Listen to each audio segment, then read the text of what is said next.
அங்கன்வாடி பணியாளர்களுக்கு வழங்கப்பட்ட செல்போன்களை திரும்ப பெற கோரி நடைபெற்ற தர்ணா போராட்டத்தால் பரபரப்பு ஏற்பட்டது.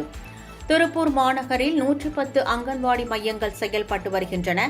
இந்த மையங்களில் பணியாற்றும் பணியாளர்களுக்கு 6 ஆண்டுகளுக்கு முன்பு வழங்கப்பட்ட செல்போன்கள் பழமையானது எனவும், இதனால் ஊட்டச்சத்து பொருட்கள் கர்ப்பிணிகளுக்கு வழங்கப்படும் போது அதனை புகைப்படம் எடுத்து இணையத்தில் பதிவேற்றம் செய்ய முடியவில்லை எனவும் அங்கன்வாடி பணியாளர்கள் கூறுகின்றனர். இந்த நிலையில் திருப்பூர் அரண்மனை புதூர் தொடக்கப் பள்ளியில் அங்கன்வாடி பணியாளர்களுக்கான ஆய்வுக் கூட்டம் நடைபெற்றது. இதில் கலந்து கொண்ட அனைத்து பணியாளர்களுக்கும் தரவுகள் இணையத்தில் பதிவு செய்யப்படாதது குறித்து விளக்கம் கேட்டு குழந்தைகள் மேம்பாட்டு திட்ட அலுவலர் அபர்ஜிதா மெமோ வழங்கியதாக கூறப்படுகிறது. இதனை கண்டித்தும் தங்களுக்கு வழங்கப்பட்ட மெமோவை திரும்ப பெற கோரியும் அங்கன்வாடி பணியாளர்கள் திடீர் தர்ணா போராட்டத்தில் ஈடுபட்டனர்.